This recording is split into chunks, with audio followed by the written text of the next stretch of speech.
Boa noite. Que o amor do Cristo e de Maria envolva todos nós nessa bela noite em que mais uma vez nos reunimos nessa casa bendita que nos acolhe. E nessa noite que nós vamos falar sobre família, é tão bonito ver quantas crianças estão presentes. Isso é muito bom. Tudo bem que para elas me ouvir vai ser uma tortura, mas que a nossa reflexão em conjunto aqui sirva para que nós possamos dirimir um pouco daquelas inquietações que nós trazemos no dia a dia, mas que sirva acima de tudo para que nós saiamos daqui buscando mais orientações, porque um tema tão profundo e complexo, um tema tão importante para a nossa existência, ele não pode ser sanado em 1, 2, 3, 10 palestras.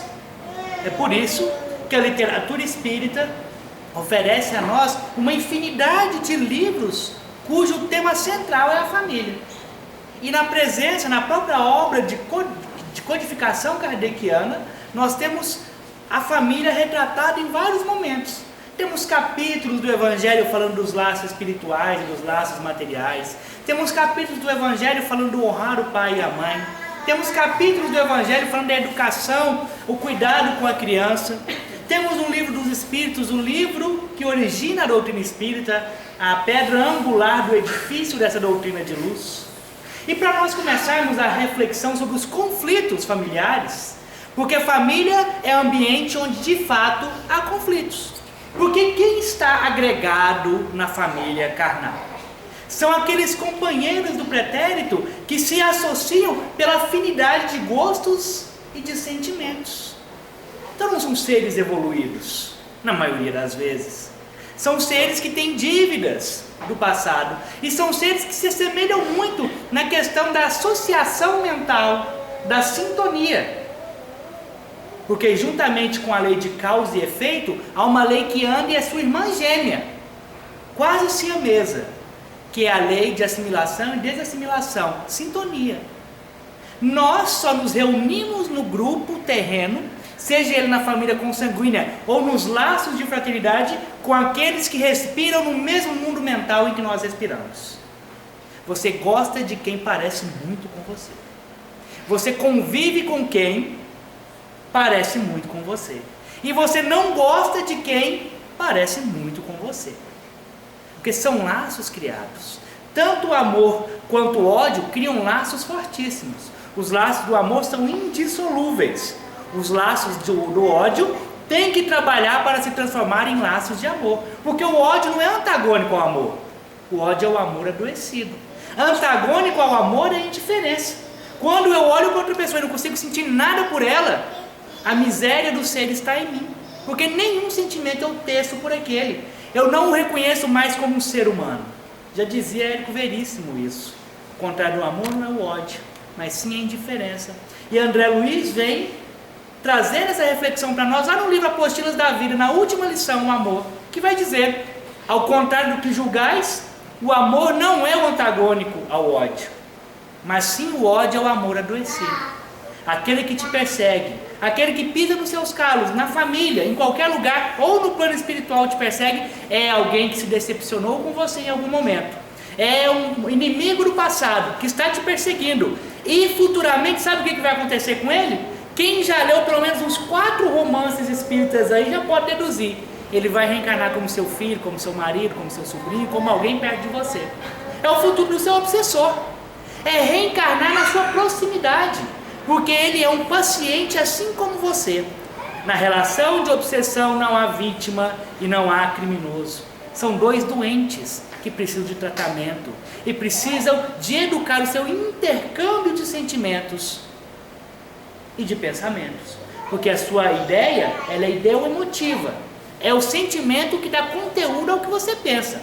O pensamento é uma onda eletromagnética emitida. E cada um de nós tem uma onda eletromagnética. Alguns se estendem ao infinito. Por isso você assoma à sua vida aqueles companheiros que respiram na mesma sintonia que você. E sua família talvez você não tenha parado para pensar, mas ela deu muito trabalho na espiritualidade para ser concluída, para ser projetada. Se nós imaginássemos o quanto constituir uma família é difícil para os espíritos, quantas coisas são levadas em questão, Leiam os livros Missionários da Luz, Obreiros da Vida Eterna, Os Mensageiros, Loucura e Obsessão, Tormentos da Obsessão. E aqui só de títulos nós poderíamos passar a noite citando títulos para a gente ir atrás. Para nós entendermos a cautela, o cuidado da espiritualidade para colocar esses companheiros e companheiras do mesmo lar para crescerem juntos. Mas quando nos unimos no mesmo ambiente, os conflitos de outrora do pretérito começam a se tornar animosidade. E mesmo sabendo que nós devemos promover o encontro dos corações, nós deixamos as nossas vicissitudes e os nossos defeitos falarem mais alto. E aí nós distanciamos os corações.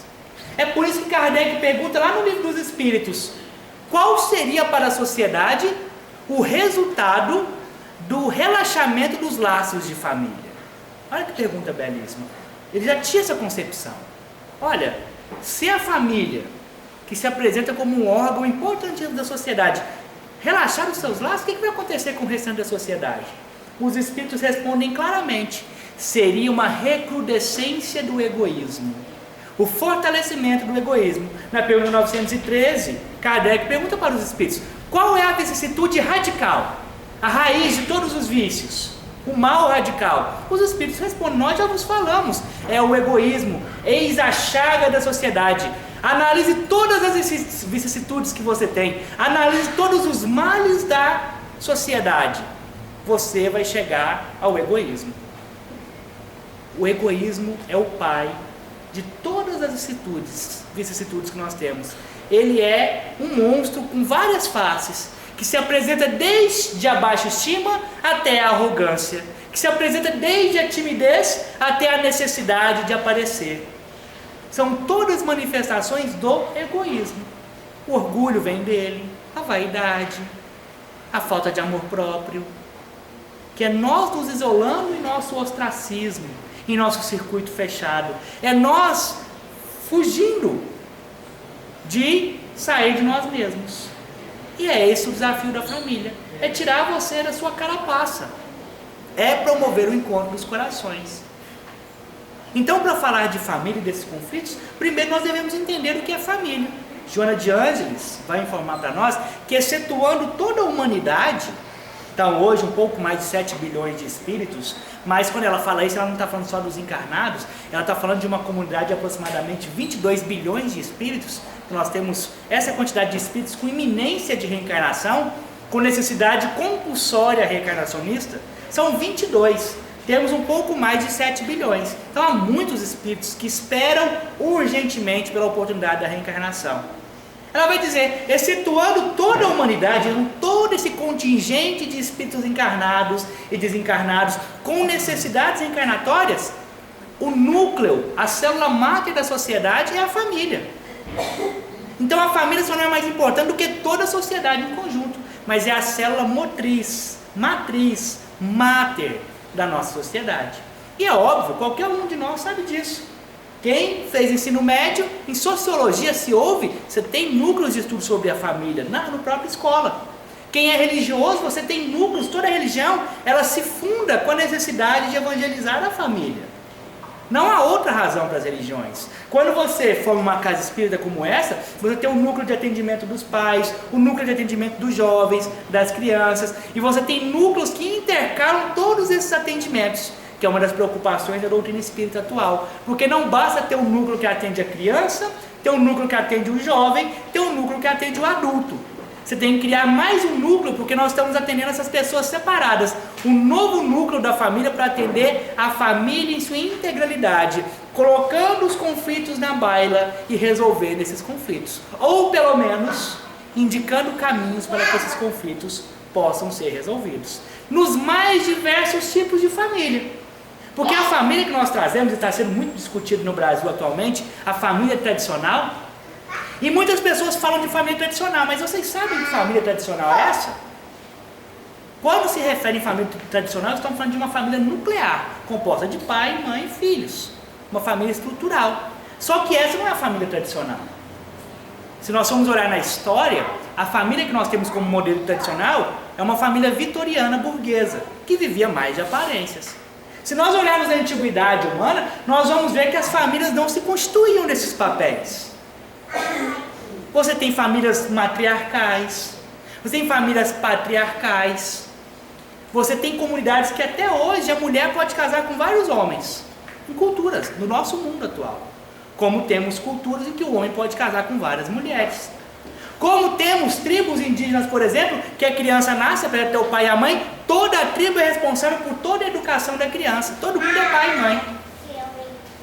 Então, se nós formos olhar as constituições mais antigas de família, nós vamos perceber que havia muitas famílias agregadas, com vários pais, várias mães, com vários rebentos. Então, essa família que nós julgamos tradicional não é a família inicial. A família veio evoluindo com o correr da época. O pater familias romano, por exemplo, quando falava o pai de família, a família dele era considerada ele, a esposa, os filhos, os escravos, inclusive os animais e os servos. E a mulher nessa função, ela estava abaixo dos servos, porque ela era servil, na hierarquia organizacional da família romana tradicional. Da família, principalmente na plebe romana. Então, para nós chegarmos a esse conceito de família que nós temos hoje, e hoje, graças a Deus, nós superamos um conceito restrito e fechado, apesar de ser através de problemas, mas essa noção de amplitude da família como conceito começou a surgir a partir da década de 60 do século passado, com os grandes problemas envolvidos à sexualidade, né? Na década de 80, o background das crianças, várias crianças reencarnaram, né? Um grande número de nascimentos. Para vocês terem uma ideia, no século XX, reencarnaram mais pessoas na Terra do que nos 3 últimos séculos. Então, até o início do século XX, nós não tínhamos 3 bilhões de pessoas na Terra. E hoje nós temos 7 bilhões, em pouco tempo, em menos de 2 séculos. É a necessidade da reencarnação. Mas hoje, o fato é, nós temos várias famílias. Quando nós estamos dando aula, por exemplo, com meus alunos, e eles vão defender a família tradicional, eu começo a perguntar qual família eles fazem parte. Na maioria das turmas, a família não tem essa constituição, pai, mãe e filhos. É a avó, é a tia, é o irmão mais velho. Então essas já não fazem parte desse núcleo restrito e fechado familiar. Mas por nós não entendermos as mudanças da família e as mudanças dos estímulos, e nós não estudarmos, os conflitos vão se tornando cada vez mais difíceis. Porque não é fácil cuidar de uma criança. Não é fácil cuidar de um jovem. Não é fácil ser cônjuge.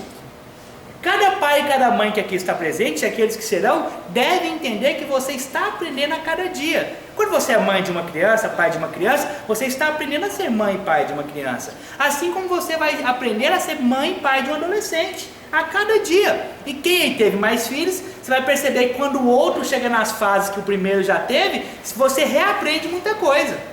Porque cada espírito denota uma necessidade diferente, uma complexidade diferente. E é preciso maturidade para ser pais.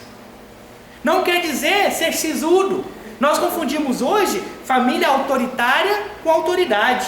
Quantas vezes eu vejo pessoas falarem, inclusive na doutrina espírita, e não é isso a gente deve trazer à tona aqui, mas a família tradicional antiga que era melhor. Não sei se vocês perceberam, todas as pessoas envolvidas em escândalo de corrupção têm mais de 40 anos. Como que essa família era melhor? É um dado histórico, estatístico. Todos os políticos que nós denominamos ladrões, com falta de caridade também, apesar de terem os problemas deles, são pessoas acima de 40 anos, fazem parte dessa bela família de papéis teatrais, porque tinha o papel fechado, vários pais e mães morando separados dentro de casa, com autoritarismo, cerceando a liberdade dos filhos, utilizando da violência. Olha o mundo que essa família construiu. Antigamente na escola que era bom, que o professor dava palmada, esses senhores e senhoras que lá estão usaram da palmatória. Até hoje não descobri do que ela serviu. Porque se tivesse servido alguma coisa, nós não tínhamos corrupção no Brasil, nem no mundo. Não é esse tipo de coisa que vai resolver. Não é voltar à primitividade que vai resolver o problema. É estudarmos a família para criarmos novas formas de compreender e de elucidar em relação aos conflitos. E a doutrina espírita nos traz esse elemento de uma forma fantástica. Porque você, quando olha a pessoa que está na sua casa, você tem que entender que ela é um ser biopsíquico sócio-espiritual. Essa definição biopsíquico sócio-espiritual hoje é a definição da Organização Mundial da Saúde para o homem. Inclusive na Organização Mundial da Saúde, o ser humano é visto nesses âmbitos: biológico, psíquico, social e cultural, porque interrelacionamos, antropológico, e espiritual. Definição de humano na Organização Mundial da Saúde. E nós espíritas olhamos para os nossos filhos, irmãos, cônjuges, e esquecemos que trazemos um monte de arquivos reencarnatórios, uma série de complexos estruturais do nosso ser, uma série de traumas e uma série de dificuldades. E por isso se torna difícil constituir a família e sanar os problemas, dirimir os equívocos. Joana de Ângeles, mais uma vez, no livro SOS Família, vai dizer: a família é a oficina santificante onde se lapidam caracteres. Se tiver alguém aqui que já lapidou alguma pedra, sabe o tanto que é difícil você pegar uma pedra disforme e lapidar os caracteres dessa pedra, transformando-a numa estátua. Laboratório, oficina superior, onde se lapidam caracteres. É lapidar, é doloroso sim, é difícil. A dor é um mecanismo de equilíbrio do planeta Terra, não tem como fugir dela. Estamos num planeta de provas e expiações, mas ela complementa. É laboratório santificante onde se caldeiam sentimentos. Quem já trabalhou numa caldeira a muitos graus Celsius sabe o quanto também é dolorido. Caldear sentimentos, colocar as pressões da vida, as pressões do sentimento para caldear, para transformar o orgulho em altruísmo, transformar a vaidade em humildade, transformar a arrogância em autocompreensão, para eu me amar sem me envaidecer, porque é muito difícil esse critério entre amor próprio e arrogância. Como separar o amor próprio da arrogância? É necessário uma maturidade muito grande. E se há um problema nas famílias atuais, principalmente nos novos pais e nas novas mães, é justamente essa falta de maturidade. Os pais e as mães não estão se preparando para cuidar de seus filhos. Nós vemos mães de crianças de 2 e 3 anos e pais colocam-lhes numa mesa e perguntam para o filho: o que você quer comer? Por favor, me digam qual estrutura psicológica uma criança de 3 anos tem para escolher a comida dela. Começa daí. Nem Deus te dá essa liberdade. Vocês já sabiam disso? Deus é tão bom para você que você não é livre, porque você não tem condição de ser livre, você tem livre-arbítrio. Livre-arbítrio é quando você tem 3 escolhas e dessas 3 escolhas você escolhe uma. Liberdade é você ver o seu horizonte de possibilidades. Por imperfeição você se abstinha de escolher. Sua escolha seria não escolher. Você tem dificuldade de escolher sapato para sair? Roupa para ir numa festa? Você vai escolher, Deus vai te mostrar, olha o seu horizonte quântico de possibilidades. 200 trilhões de possibilidades. Qual você escolhe? Você ia sentar e chorar. Então Deus fala, esse é o livre-arbítrio. Livre-arbítrio para você que é imperfeito é porque eu te amo tanto e sei o quanto da sua imaturidade enquanto ser, que são essas as escolhas de agora. Mas Deus te vê no seu conjunto. Quando Deus olha para você, Ele olha todo o horizonte de possibilidades que você tem, todas as consequências lógicas das suas escolhas. Mas quem determina a escolha é você. E você vira para o seu filho, o que você quer comer? O que você quer fazer? Olha, só brincar. Só se for um espírito muito evoluído, para falar, não mãe, eu quero legumes, né?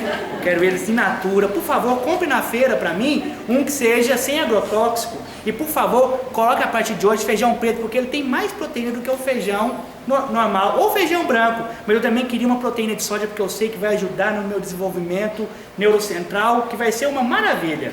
E por favor, não me dê produtos industrializados, porque eles fazem mal e a minha reencarnação é muito complexa dessa vez. Se seu filho fazer isso com você, ele vai dar um trabalho, porque vai ser um Chico Xavier, um Jesus. E ser pai desse povo não é fácil também. Você quer ser pai e mãe de espírito evoluído? Não se engane. Não se engane. Imagine você, Maria de Nazaré, e falar, meu filho, eu vim te proteger. Ora, mulher, você não sabe que eu vim cuidar dos negócios de meu pai? Fala, meu Deus. Aí você chora, né? Eu não sou mãe. Então, mesmo o espírito evoluído dá trabalho para a gente, porque ele não compreende eles. Então, sentou-se em uma mesa, sente-se. Você vai comer isso e isso. A não ser que a criança aprenda uma rejeição biológica ao fator, a criança ela vai formando o paladar a partir da primeira infância. A criança, a partir dos primeiros meses de nascimento, ela já sabe manipular os pais. Freud fala a partir dos 4 meses, mas hoje já se sabe que antes.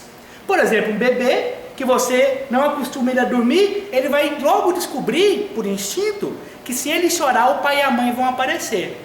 E se ele continuar chorando, você vai tirar ele do berço. E se ele continuar, você vai dormir mais pertinho dele. E ele se acostuma com o calorzinho da mãe. Ele nunca vai acostumar a dormir no berço.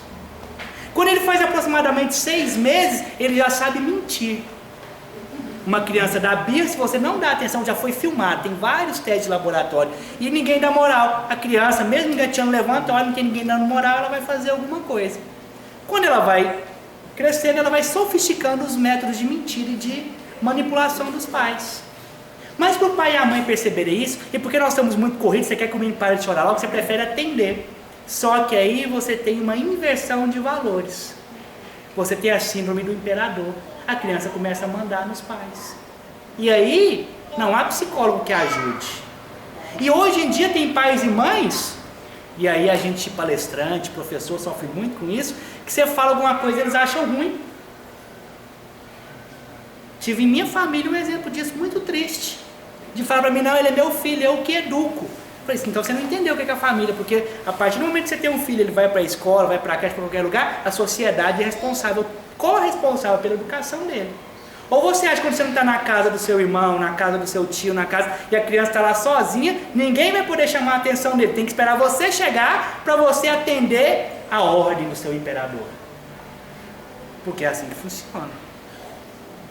Então, às vezes para nós conquistarmos o coração, porque os nossos relacionamentos foram assim, nós fomos comercializando os nossos sentimentos, e você, para tentar conquistar o indivíduo, você começa a ceder. Aí tem gente que quer ir para aquela parte radical que eu falei, então você é autoritário? Não. Você sabe se você tem autoridade? Quem tem autoridade não precisa nem de erguer a voz. Mas falou não, é não. Vai comer isso, sente-se. Vai sentar onde? Vai comer na sala ou no quarto? Parece bobeira, mas tem jovens aí que de tanto comer no quarto, hoje o quarto virou seu universo paralelo. E ele dentro de casa é um estranho para a família. Aí ele vai para a escola, ele vai querer gritar com o professor fala, mas você tem que me respeitar. Ele não aprendeu isso em casa, porque ele faz o que quer, ele tem um quarto dele, ele tem um império dele. E a sala de aula não é o império dele. O emprego não é o império dele. A sociedade não é o império dele, mas ele sabe que na casa dele ele manda. Aí chega a mãe na escola e fala assim, eu já não sei mais o que eu faço com esse menino. Mas a senhora não sabe, quem é que vai saber? Então esses conflitos vêm dessas nossas ligações a patamares formados inadequados sobre a família. E vem da nossa imaturidade enquanto espírito. Não é através do suborno, através de negociações frívolas que nós vamos conquistar o amor. Olha os espíritos de luz, apesar de nos amarem, são severos conosco. Quando você for pensar em ceder, pensa o seguinte, você está na Terra, não está? Está encarnado. Você descobriu algum dia na sua vida que Deus te ama, não descobriu? Todo mundo tem certeza disso. Mas você não está sofrendo, tem hora que você fala, nossa, mas eu estou sofrendo demais, eu não dou conta mais. Mas mesmo assim Deus te ama. Por que você está sofrendo? Ou você acha que Deus para te conquistar fala, não vai doer não, vai lá para a terra que você vai ter um mar de rosa na sua vida. Será que você teria respeito por ele? Com dor a gente já faz o que nós estamos fazendo, imagina se não houvesse a dor. A reencarnação de uma criança, para as mães e pais que aqui estão, os irmãos, ela só se completa aos 7 anos de idade. O espírito se liga desde o momento da concepção, mas ela só se completa aos 7 anos. Tudo que a mãe sente na sua psicosfera, ela vai irradiar diretamente na criança. Uma mãe agitada vai ter filhos agitados. Uma mãe com má noite de sono, os filhos dela com consequência vão ter más noites de sono. Como uma professora, se aqui tem alguma pedagoga, se você está muito agitado e irritado e está numa salinha de menino de 4, 5 anos, a sua sala vai ficar do mesmo jeito que você. Se você falar alto, eles vão falar alto. E a mãe, ela é responsável direto durante esse período de maturação. E do 7, quando o espírito realmente reencarna, até os 14, esse espírito está protegido dos seus inimigos do passado. Sabiam disso?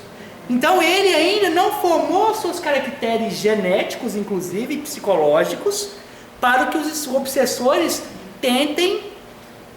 tenham maior dificuldade, na verdade, de obsediar, embora ainda aconteça isso. Por isso que nós temos tratamento infanto-juvenil. Mas a partir da puberdade, hoje ela se dá aproximadamente com 12 anos já, alguns até antes, mas entre os seus 11 e 14 anos, quando os órgãos sexuais se desenvolvem, quando a glândula pineal começa a lançar os seus sinais mais efetivos, este espírito efetivamente completa a sua característica. Por isso aquela criança que era doce, maravilhosa, aquele pré-adolescente, se transforma num chato, num egoísta, numa pessoa que te afronta só para te ver afrontar, numa pessoa que pisa no seu calo só para saber que pisou no seu calo. Essa pessoa adquire uma capacidade impressionante de irritar os outros. É porque o espírito acaba de assumir a sua característica reencarnatória. Ontem nós passamos o final de semana lá naquela associação belíssima. Quem não conhece, nós convidamos a conhecer a casa aqui, conversar com o seu caso para levar vocês para um seminário lá na Associação Campo da Paz, conversando com uma grande amiga nossa, e ela falando da filha dela, que está com 19 anos, o quanto após os 15 anos essa menina começou a dar trabalho. E ela começou a arranjar todos os namorados dela, eram para afrontar a mãe. E a mãe sempre conversando com ela. Aí um dia ela viu que os namorados, apesar de serem os piores tipos, segundo a mãe, não afrontavam, ela virou para a mãe e falou assim: eu sou bissexual.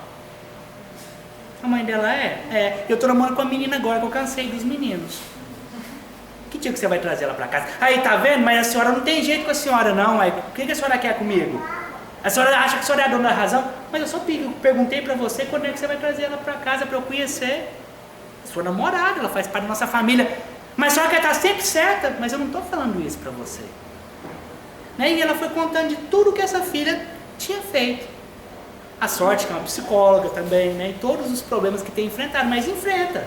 O fato de ser palestrante, de ser psicólogo, não vai impedir de você passar por isso. Só que pode te dar ferramentas. E você olhar para aquele espírito e saber que ele tem um inconsciente, que esses problemas que está enfrentando, quando você fala bravo, o menino briga, a criança briga, o jovem briga. Quando você fala calma, ele briga do mesmo jeito. Você fala, onde é que eu estou errado? Não é você que está errado, é a criatura que está passando por um processo muito complexo que ele não consegue entender. E se você começa a agir igual o adolescente, gritar com ele também e criar barraco em casa, vão ser duas crianças brigando para quem tem mais poder. É hora de você ser pai, de você ser mãe.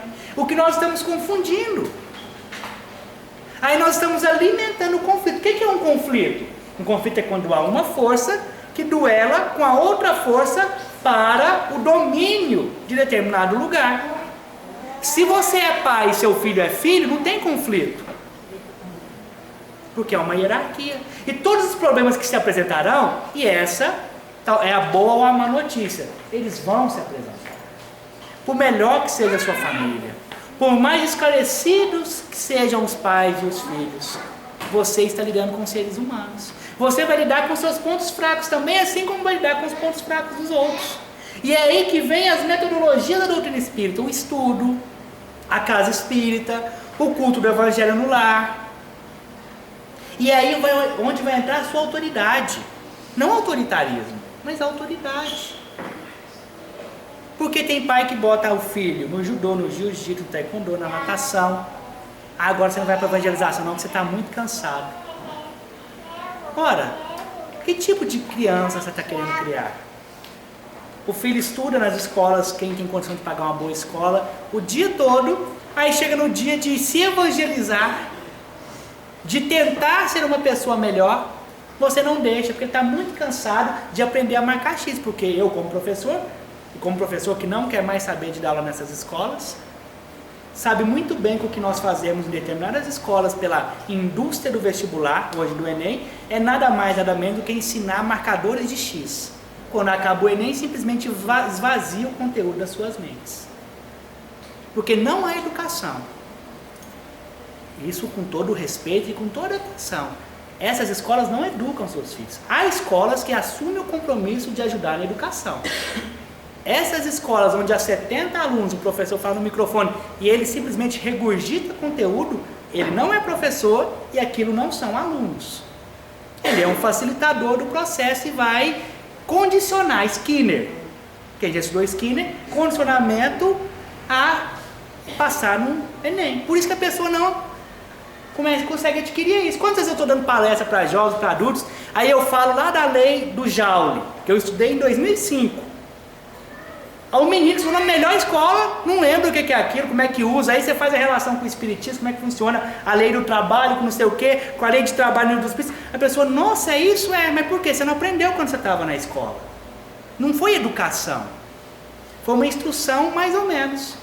E aqueles professores que estão lá para dar uma prova para vocês, de que eles não educam seus filhos, quando o seu filho passa no Enem, no vestibular, qual é a comemoração em Goiânia? A maioria vai para o Vaca Brava e os professores dão bebidas alcoólicas para os filhos de vocês, para comemorar porque eles passaram no Enem.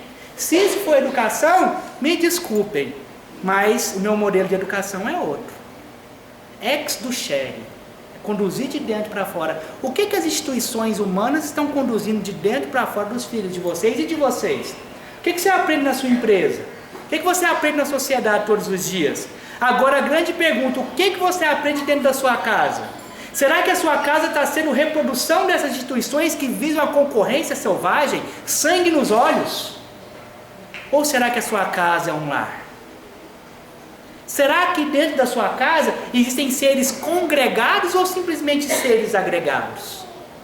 Porque nós somos seres gregários que se agregam, mas tem a maioria de nós, pela nossa imperfeição, ao agregarmos, nós fazemos o quê? Segregamos. Nós não segregamos as minorias, não. Homossexuais, negros, quilombolas. Segregação é isso. É quando um determinado grupo se une e ele se legitima através da força e colocando outros grupos como inferiores. Você dentro da sua casa às vezes se segrega e exclui seu próprio filho do seu ambiente. Porque quando o seu filho está no quarto dele todos os dias, ele entra e é um estranho, você segregou ele. Vocês só estão vivendo no mesmo lar, não estão convivendo.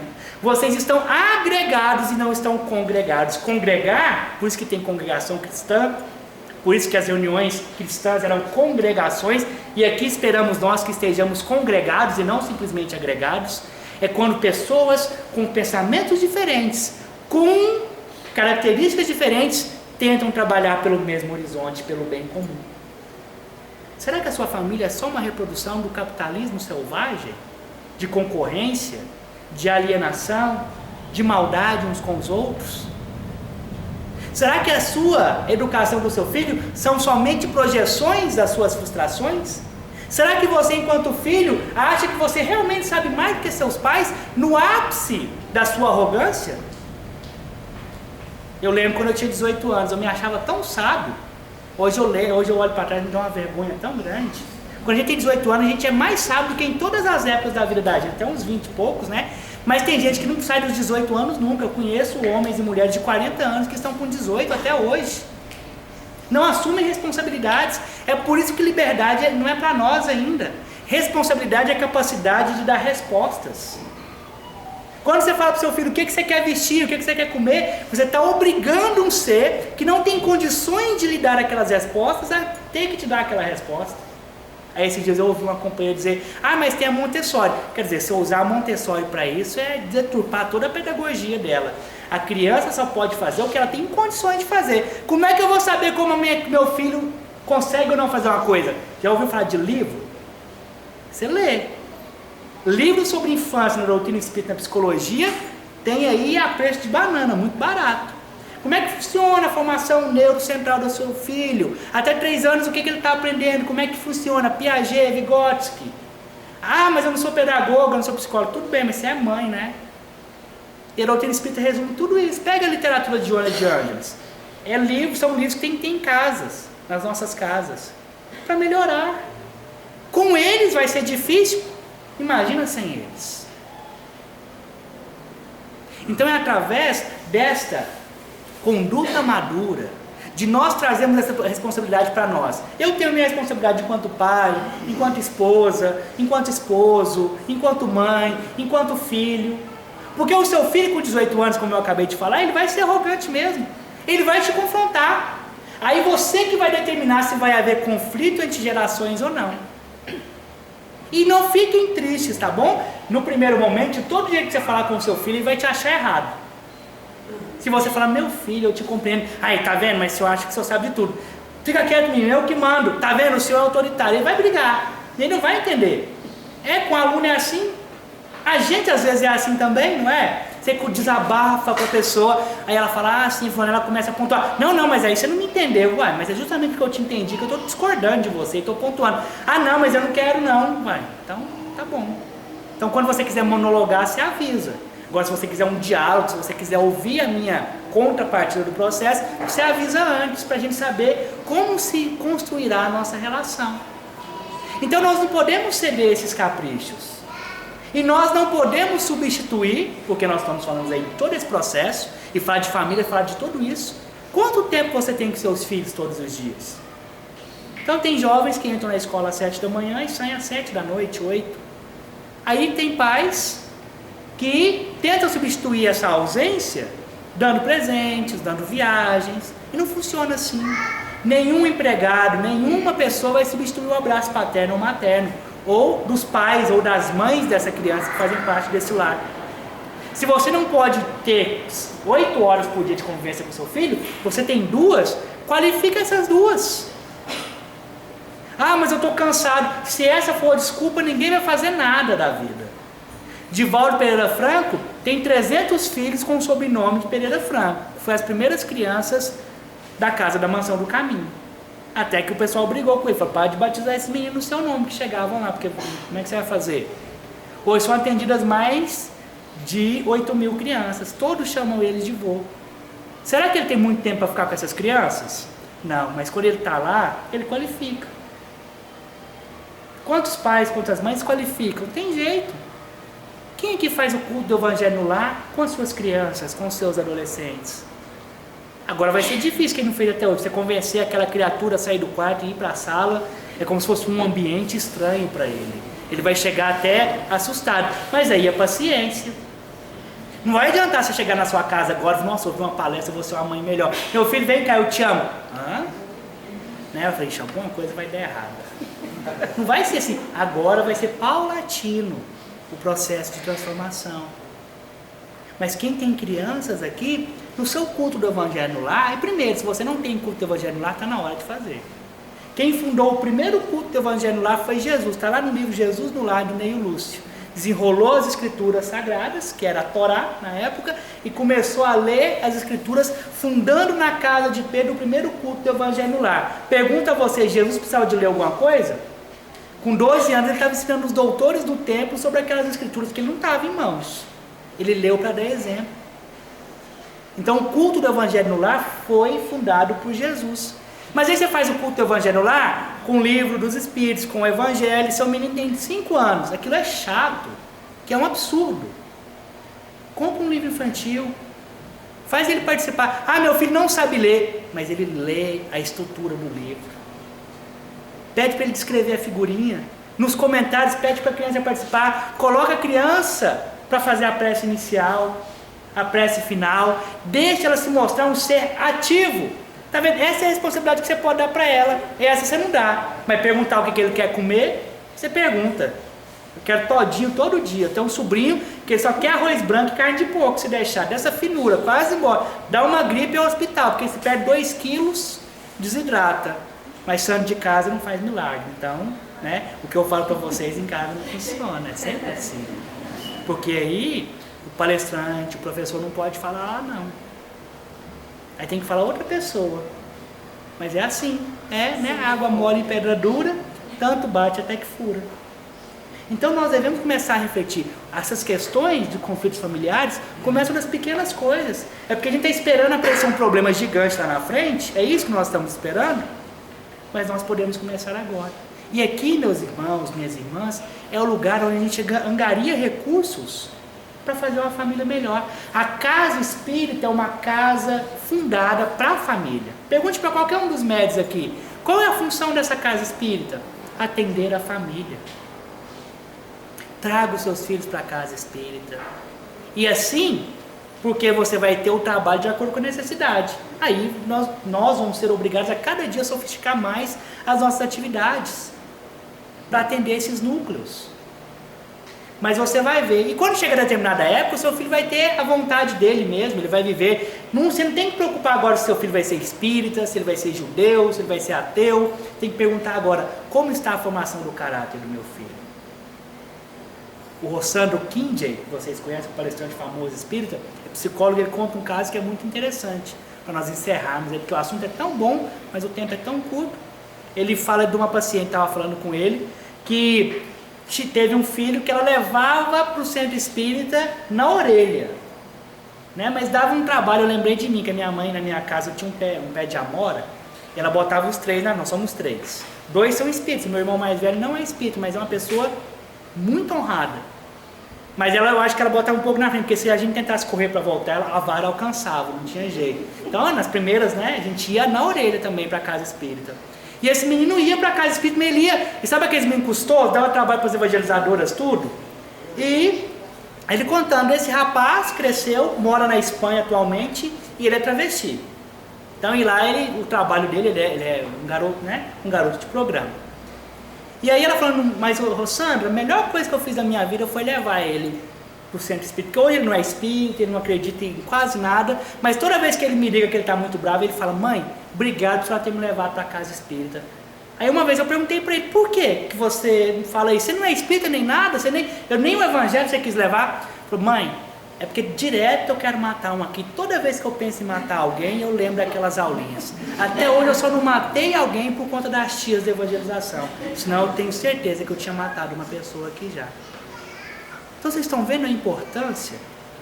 Meu irmão viajou o mundo todo, teve vários problemas, não é espírita, mas toda vez que ele está com um problema, ele liga para nós, faz uma prece aí para mim. Então foi a minha mãe levar todo mundo na orelha e bater. Na época batia, né? Eu não sou a favor não sou a favor de apanhar não, mas eu apanhava 7 dias na semana, né, da minha mãe. Algumas vezes mais vezes, um dia eu apanhava mais vezes. São Diego, né? Custoso que só, mas deu certo. Então nós não vamos ter anjinhos, nós não vamos ter seres perfeitos. E como nós já dissemos, se você tiver um espírito evoluído como seu filho, vai ser mais difícil entender ele ainda do que a gente. Mas vamos começar com essas pequenas ações, vamos começar com o culto do evangelho no lar, vamos fazer as nossas crianças serem seres ativos em nossa casa. E se aquele jovem está tão afastado hoje, vamos tentar buscar caminhos para o coração daquele jovem, vamos buscar ajuda psicológica se for necessário, e vamos buscar para nós também. Se você acha que é um pai, uma mãe, um irmão inseguro, você não tem segurança, procura alguém para conversar. Na família a gente não resolve problemas sozinho.